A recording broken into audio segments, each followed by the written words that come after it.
Big TV Rythu Mitra కార్యక్రమానికి స్వాగతం. మనం ఇప్పుడు రంగారెడ్డి జిల్లా మాడుగులలో ఉన్నాము. జియాలజీలో PhD చేసి 2 ఏళ్లుగా పూర్తి స్థాయిగా రైతుగా మారి కూరగాయల పంటలు సాగు చేస్తున్న విష్ణువర్ధన్ రెడ్డి గారు మనతో పాటు ఉన్నారు. ఒక రైతు 6 గాలం కష్టపడి కూరగాయలు పండిస్తే మార్కెట్కి తీసుకెళ్తే అక్కడ పరిస్థితి ఎలా ఉంటుందో రైతు మాటల్లోనే విందాం.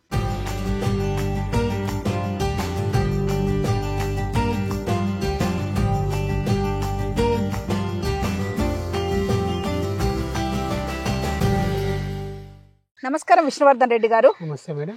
గత 2 సంవత్సరాలుగా మీరు మార్కెట్ పరంగా ఎట్లాంటి ఇబ్బందులు ఎదుర్కొంటున్నారు? ఏమేం రకాల పంటలు పండించారు? మీ అనుభవాలు ఏంటి?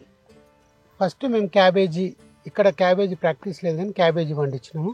తర్వాత టమాటా వేసినాము, వంకాయ వేసినాము, మేజర్గా అయితే వేసినాము. ఈ 2 సంవత్సరాలు. 2 సంవత్సరాలు. ఈ సంవత్సరం టమాటా వేసినట్టు. టమాటా వేసినాం ఇక్కడ. అంటే మీరు పంట పండించే క్రమంలో చాలా రకాల సమస్యలు ఎదుర్కొంటారు. తెగుళ్ళని, ఈ పురుగు మందుల సమస్యని, రకరకాల సమస్యలను ఎదుర్కొని కూలీల సమస్యని అన్ని పండిస్తారు కదా. పంట పండినాక వచ్చిన పంటను తీసుకుపోయి మార్కెట్లో అడుగు పెట్టినాక ఎట్లాంటి సమస్యలు ఉంటున్నాయి? మార్కెట్లోకి స్టార్ట్ అయ్యేది మోసాలు స్టార్ట్ అవుతాయి.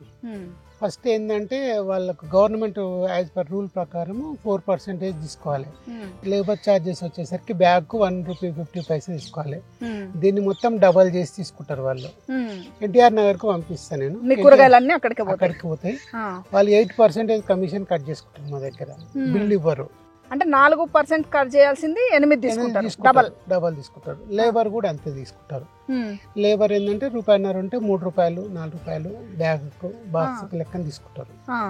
సో అందులో ఏం చేశారంటే ఎందుకు కట్ చేసుకుంటారు అంటే 1% గవర్నమెంట్ కి సెస్ పోతుంది.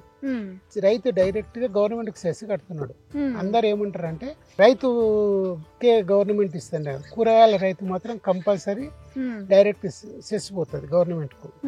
సో అందులో ఇంకోటి ఏంటంటే వీళ్ళు మార్కెట్ మేము ఎంత తీసుకపోయింది వాళ్ళు లెక్క చూపియరు. అన్ని దొంగ లెక్కలే ఉంటాయి అక్కడ. ఫస్ట్ ఏంటంటే గేట్ ఎంట్రీలనే ఏ రైతు వచ్చిండు, ఎవరి దగ్గరికి పోతున్నాడు అనేది ఎంట్రీ చేసుకోవాలి. ఎవరు చేయరు. మీరు ఎంత సరుకు తెచ్చిరు, ఏ కూరగాయలు తెచ్చిరు, ఏ రైతు, ఏ ఊరు అనేది ఎంట్రీ ఉండదు. వాళ్ళు లాస్ట్ కి ఏం చేస్తారంటే 9-10 గంటలకు వాళ్ళకి పోతారు, ఆ షాపుల దగ్గరికి పోతారు, ఏదో పేరు రాసుకొని వచ్చి రికార్డు మెయింటైన్ చేస్తారు. ఆ రికార్డు మొత్తం తప్పు. నా అబ్జెక్ట్ నేను పోయి చూసిన కదా, ఆ రికార్డు మొత్తం తప్పు. మరి 8% వసూలు చేసేది ఎట్లా?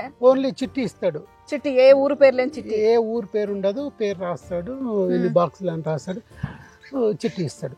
ఈ NTR Nagar market spend per ఒక కూరగాయ పోయింది అనుకో, ఫర్ ఎగ్జాంపుల్ నీకు ఏదైనా ఒకటే రేట్ రావాలి, 3 రేట్లు ఇస్తారు. విత్ ఇన్ మా 5 గంటలకు ఒక రేట్ అమ్ముతారు, 7 గంటలకు ఒక రేట్ అమ్ముతాడు, 8 గంటలకు ఒకటే మాల్ ఒకటే రోజు 3 రేట్లు అమ్ముతారు. 3 రేట్లు పొద్దున వచ్చింది ఎక్కువ ధర పోతుందా? ఏం కాదు, అదే మావే. ఇప్పుడు నేను ఒక తోటలోకి వెళ్ళి 50 బాక్సులు పంపింది అనుకో టమాటా, అవి 3 రేట్లు వేసిస్తాడు మాకు పట్టి. ఎందుకట్లా? ఏంటంటే గింతే అని అంటాడు. యాక్చువల్గా హోల్సేల్, అది హోల్సేల్ మార్కెట్ కదా, లాటే అమ్మాలి, అమ్మరు. పోయి అడిగితే ఇక మా దగ్గర కొన్నారు, ఇబ్బంది పెడతారు రైతులు. అంటే ఎట్లాంటి ఇబ్బందులు? ఇబ్బంది అంటే సార్ మీరు పోయి కంప్లైంట్ చేసిండ్రు, మీరు ఇలాంటివి చేస్తే మా దగ్గరకు రాకండి సార్ అంటారు. అంటే కొందరు రైతులకేమో వాళ్ళే కూర్చొని అమ్ముకునే ఫెసిలిటీ ఉంటది, అంటే ఆ వెసులుబాటు ఉంటది. కొంతమందికి ఏమో వాళ్ళు లేకుంటే ఇక్కడ పని కాదు, వేరే వాళ్ళంటే పంపిస్తుంటారు. మరి ఇప్పుడు అక్కడ పోయి మనం అమ్ముకునే ఫెసిలిటీ ఉన్న రైతులకు కూర్చొని అమ్ముకునే సౌలత్? అది దాని విషయంలో పెద్ద చర్చ జరిగింది, అక్కడ గొడవ జరిగింది. ఇక్కడ కొంతమంది రైతులు ఏం చేస్తే ఓన్గా అమ్ముకుందామని పోయి మాకు ప్లేస్ కలిపి మార్కెట్లో ప్లేస్ ఇమ్మని అడిగితే వాళ్ళని అలో చేయలేదు. వాళ్ళని ఏం చేస్తే రోడ్డు మీద అమ్ముకుంటారు. మీరు మార్నింగ్ 5 o'clock పోండి, 4 o'clock పోండి మేడం, అంతా రైతులు వస్తారు రోడ్డు మీద. ఎన్టీఆర్ నగర్ మార్కెట్ ఆపోజిట్ లో రోడ్డు మీద అమ్ముకుంటారు, అమ్ముకొని పోతారు. వాళ్ళు 8 వరకు ఉండొద్దు, వాళ్ళు 8-9 వరకు ఉండొద్దు, అమ్ముకొని పోవాలి. రైతులు పోయి గవర్నమెంట్ అడిగినారు, వీళ్ళు ఏజెంట్లు పోయి వాళ్ళని రాకుండా చేసి వాళ్ళను ఇంకా తీసేయాలని చూసారు, కానీ ఇంకా తీసేయలేకుండా చేశారు. బయట రోడ్డు మీద అమ్ముకొని పోతారు రైతు.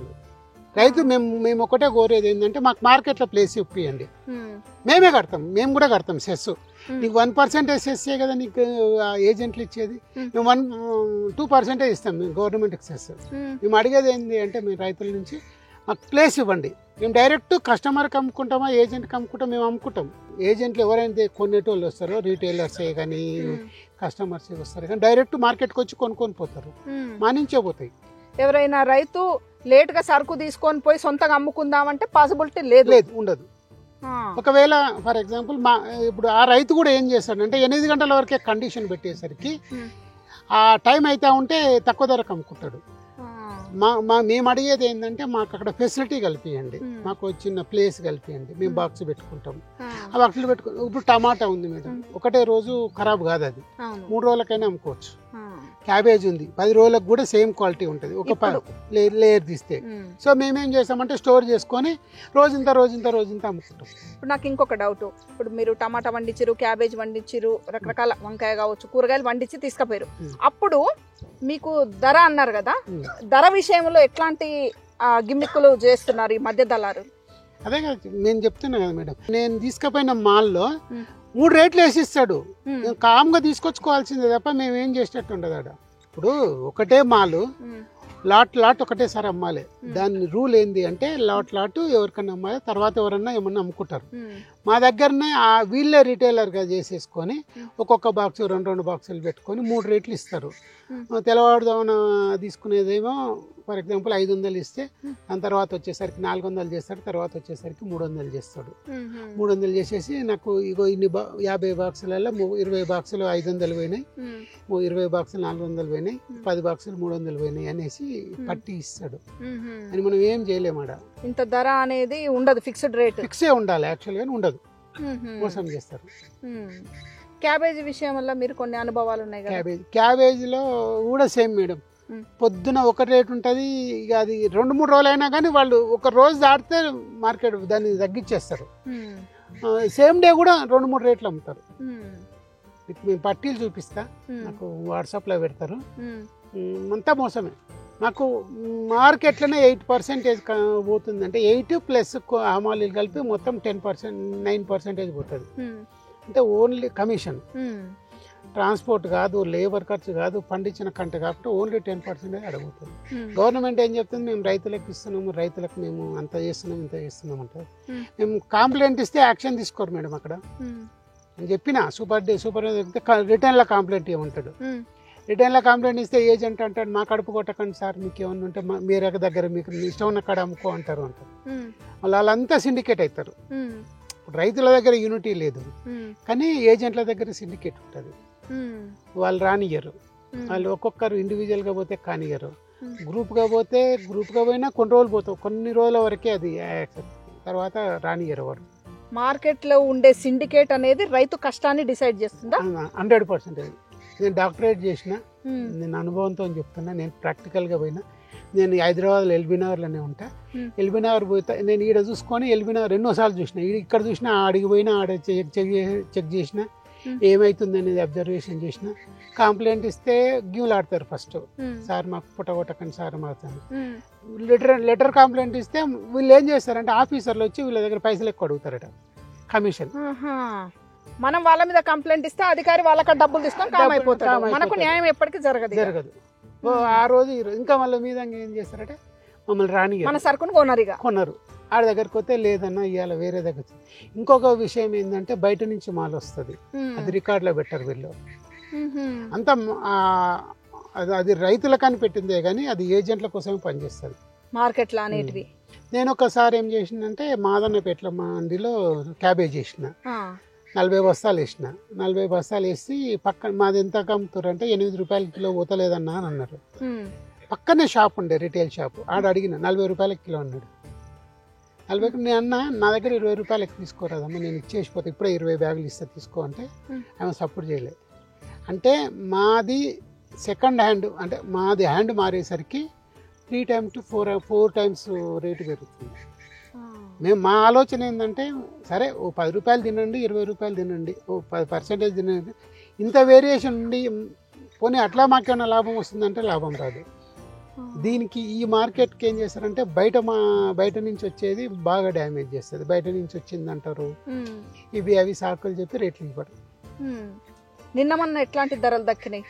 మీరు ఏమేమి పంటలు తీసుకుపోయినారు మార్కెట్లోకి? క్యాబేజీ తీసుకుపోయినాం. అసలు ఫస్ట్ టైం మేము ఎన్నడూ ఇంత తక్కువ రేటు చూడలేదు. నేను ఒక 50 టన్నుల క్యాబేజీ తీసుకుపోయినా. 5 రూపాయల నుంచి 6-7 రూపాయలకే అమ్మిన. అందులో నాకు కట్టింగ్ ఛార్జెస్, లేబర్ ఛార్జెస్ 3 రూపాయలు పోతాయి. ఇక కమిషన్ కాక నేను చెప్పేది. అక్కడ పోయినాక లాస్ట్కి ఏమైంది, వాళ్ళు 4 రూపాయలు 5 రూపాయలు, ఇక 5 రూపాయలు అంతవరకే. అంటే మీరు అమ్మింది మొత్తం మీ లేబర్ ఛార్జ్ కూడా సరిపోలేదు. లేబర్ ఛార్జ్ కూడా సరిపోలేదు. ఫస్ట్ టైం ఇంత రేట్ రావడం ఏంది అంటే బయట నుంచి రావటం. వీళ్ళు మళ్ళీ దీనికి ఈ ఏజెంట్లకు బ్రోకర్లు ఉంటారు, లారీ ఓనర్స్ వీళ్ళు ఉంటారు. వీళ్ళు ఏం చేస్తారంటే దూరం నుంచి లారీ కిరాయి కోసం అన్న అక్కడ కర్ణాటకలో వేరే ప్లేస్లలో పండే పంటను ఆ లారీల కిరాయిల కోసం దానికోసం తీసుకొచ్చి ఇక్కడ డంప్ చేసేస్తారు. మన రైతులకు నోరు కొడుతుంది. సరే, నేషనలైజ్డ్ పాలసీ కాబట్టి మనం ఏం అనలేము. మేమనేది ఏంటంటే అక్కడ వాళ్ళు వచ్చి ఇక్కడ గవర్నమెంట్ ట్యాక్స్ ఇన్కమ్ ఇస్తుర్రా, ఇక్కడ వాళ్ళ పరిస్థితి ఏంది, మా పరిస్థితి ఏంది. ఇప్పుడు నేను పెట్టిన 40 టన్నులు వచ్చింది. ఇక్కడ మేము పండించిన దానికి గవర్నమెంట్కి పోదు, ప్లస్ అక్కడ వచ్చి కాంపిటీషన్ పెడతారు. అక్కడ 2-3 రైతులు ఉన్న ఫార్మర్స్ ఉన్నారు, అది ఏజెంట్లు ఉన్నారు, వాళ్ళు బాగా డ్యామేజ్ చేస్తారు. మార్కెట్ తెస్తారు, లారీలు తెస్తారు. ఏమన్నంటే అనంతపూర్ అంటారు, కర్ణాటక అంటారు, ఏపీ అంటారు. అన్ని మార్కెట్లలో ఇదే పరిస్థితి. గుడిమల్కాపూర్ ఉంది, ఇంకా రకరకాల మార్కెట్. గుడిమల్కాపూర్ మేజర్, అందులో మొత్తం బయట నుంచి వస్తుంది. బోయినపల్లి, గుడిమల్కాపూర్. గవర్నమెంట్ కూడా అదే చెప్తుంది, మన రాష్ట్రాల్లో పండిస్తలేరు, వేరే రాష్ట్రాల నుంచి కూరగాయలు వచ్చే పరిస్థితి ఉంది. అంటే మెయిన్ రీజన్ ఇది, రేట్ లేకపోవటం. నిరంతరం నీకు ఏపీ కాదు, ఇంకా ఇక్కడ రైతులు ఏం చేస్తారంటే బయటకు సప్లై అయ్యేంత వరకు కూడా పండిస్తారు. మెయిన్ ఇంకొక ప్రాబ్లం ఏముందంటే ఈ టెక్నాలజీ ప్రాబ్లం ఉంది, న్యూట్రిషన్స్ ప్రాబ్లము. యాక్చువల్గా ఒక చెట్టుకు 17 రకాల మూలకాలు కావాలి, అది టెస్టింగ్ ల్యాబులు లేవు. ఫస్ట్ నేను అగ్రికల్చర్ యూనివర్సిటీ పోయినా, క్రీడా పోయినా, నేను ఇంత సైంటిస్ట్ నుండి నాకు 32 ఏళ్ళ అనుభవం ఉన్న సైంటిస్ట్ నేనే చాలా ఇబ్బందులు పడ్డా. అంటే ఏం చేయాలి, ఎట్లా చేయాలి, ఏంది అనేది. నాకే ఇంత అనుభవం, నాకే ఇంత ఇబ్బందులు ఉన్నాయంటే నార్మల్ ఫార్మర్కి ఏమీ దొరకదు. అక్కడ ఓటు చెప్తారు, ఓటు ఉంటుంది, కావట్లేదు. టెక్నాలజీ అందట్లేదు. అట్లా అందినా కానీ ఈ రైతులు మన దళారులు మోసం చేస్తారు. అంటే వాస్తవంగా ఈ మాల్కి ఇంత ధర పెట్టాలి అనే డిసైడింగ్ ఫ్యాక్టర్ ఎవరు? ఇప్పుడు మీరు అన్నారు క్యాబేజీ పరిస్థితి, మీరు అమ్మే నీకపోతేనేమో అడవి, కొననీకపోతేనేమో కొరివి అన్నట్టు. వంకాయ కూడా గతంలో చెప్పారు మీరు, వంకాయ కూడా మీరు 10 రూపాయలకు పోసి మాల్ వస్తే మరి ఇక్కడికి వచ్చేసరికి 60 రూపాయల కిలో అని చెప్పారు. అంటే ఎట్లా మరి ధర ఎవరు డిసైడ్ చేస్తారు అక్కడ?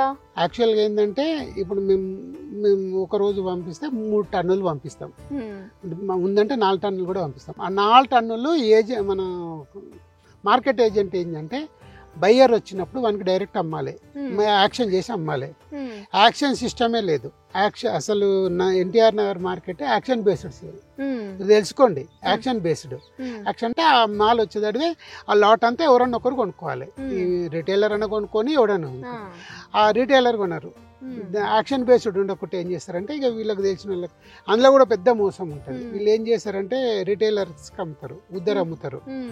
వాళ్ళకి ఎంత రేట్ వేస్తాడో తెలియదు, మాకు మాత్రం రేట్ వేసేసి ఇస్తాడు. అంటే ఒక ట్రాన్స్పరెన్సీ అనేది లేదు. అసలు అక్కడ మార్కెట్లో ఏంది పాలసీ ఏంది అంటే మా మాల్ పోయేదాడు యాక్షన్ పోతుంది, యాక్షన్ పోయేదాడు మాకు పైసలు ఇవ్వాలి. 4-5 రోజుల వరకు పైసలే ఇవ్వరు, 3 రేట్లు వేసిస్తారు, కమిషన్ ఎక్కువ తీసుకుంటారు. దగ్గర 5 to 10% అక్కడే మేము లాస్ అవుతాం. ఓన్లీ మార్కెట్లో. ఈ మార్కెట్ అనేది under control of marketing officers దగ్గర ఉంటుంది, వాళ్ళే కంట్రోల్ చేయరు. అంటే 6 కాలం కష్టపడి పంట పండిస్తే అనేక రకాల సమస్యలను ఎదుర్కొని అడుగడుగున దగ్గబడమేనా? అంతే, అడుగడుగున మోసాలు జరుగుతుంటాయి. లాస్ట్కి రైతు బజార్కి మార్కెట్కి పోయినా కానీ వాళ్ళు మోసం చేస్తారు. పైసలు అంటే 1-2 రోజులు అట్లా ఇస్తారు, అది పెద్ద ఇష్యూ కాదు. కానీ రైతుకు ఓపిక ఎక్కువ కదా, 3 రోజులైనా 4 రోజులైనా వారం రోజులైనా ఇస్తారు. ఇంకోటి ఏంటంటే ఎదిరించి కొట్లాడే అంత ఉండదు. కొట్లాడినామంటే ఇక్కడ మనం విలన్లం అయిపోతాం. మన పంట కూడా కొనకుండా సిండికేట్ అవుతారు. లేదు ఇవాళ రాదు, ఇవాళ మా దగ్గర ఉందేనా, అసలు ఆన్సరే చెప్పొద్దు. అంటే వీళ్ళు ప్రశ్నించారు కాబట్టి వీళ్ళ పంట కొనుక్కుంటే ఇంకో రైతు కూడా ఇప్పుడు ప్రశ్నించాడు, అక్కడనే భయపెట్టిస్తారు. మేము ఇంత తెలిసి ఇంత అన్ని బ్యాక్గ్రౌండ్ ఉన్న వాళ్ళమే మేమే కాముకుంటున్నామంటే మామూలు ఉన్న పరిస్థితి ఏంది.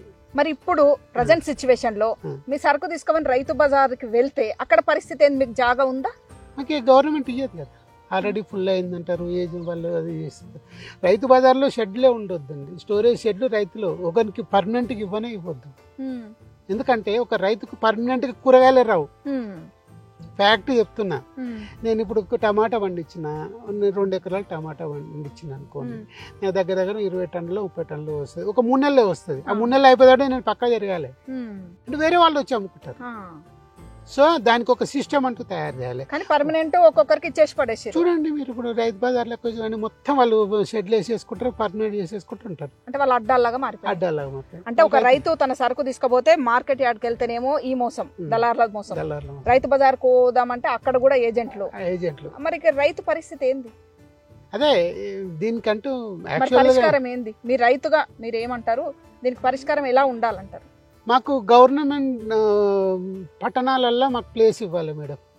మేము మాకు షెడ్లు గిర్లేదు, స్టోరేజ్కి కొంత ప్లేస్ ఇవ్వాలి. మిగతా అంతా ఖాళీ ప్లేస్ ఉండాలి, షెడ్లు ఉండాలి. మనం మామూలుగా అమ్ముకుంటాం కదా, మేము ఆడవే పెట్టుకుంటాం.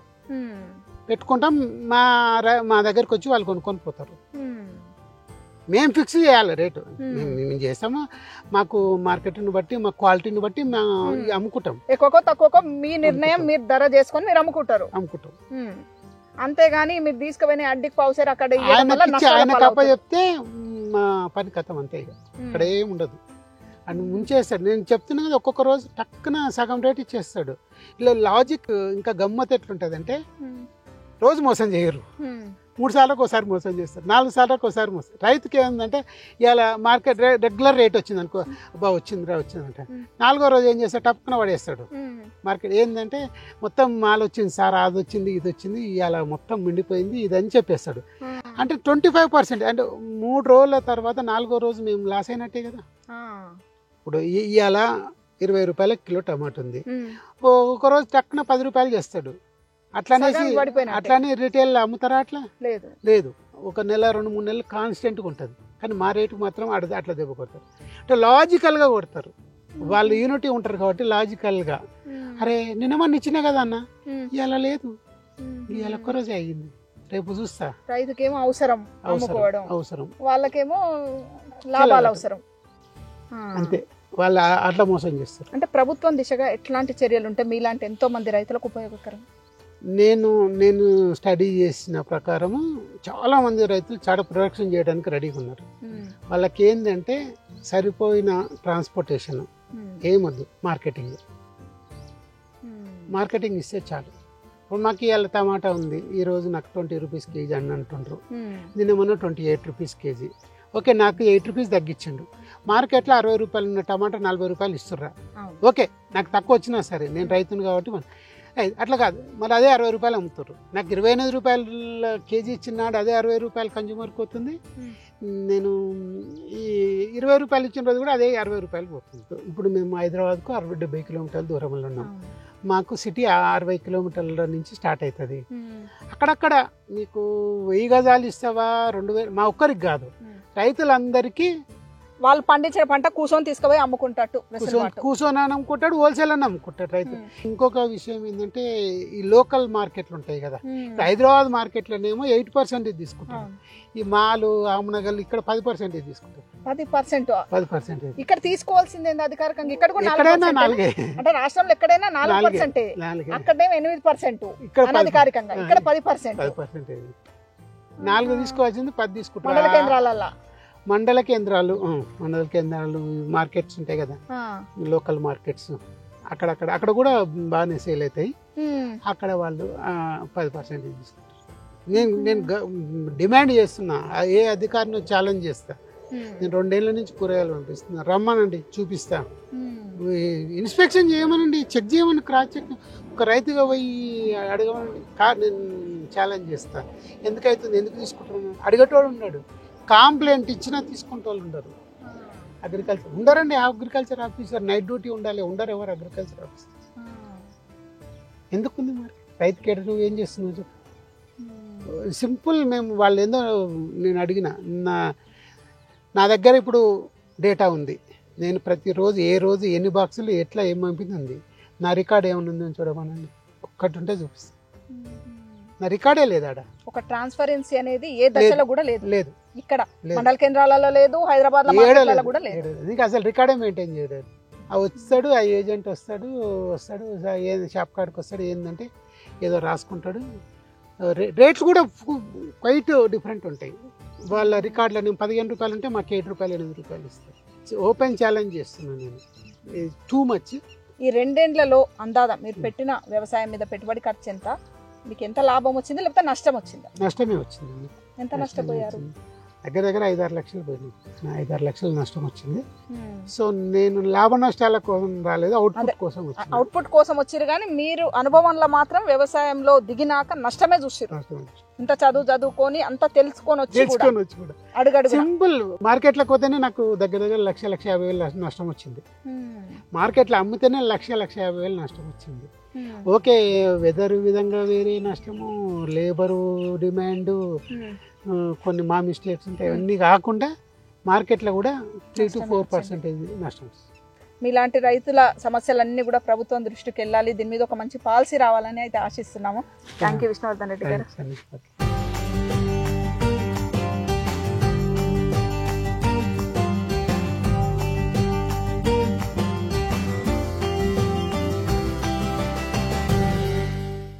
ఇది ఈ ఒక్క రైతు సమస్య కాదు, ఎంతో మంది రైతులు ఎదుర్కొంటున్న సమస్య.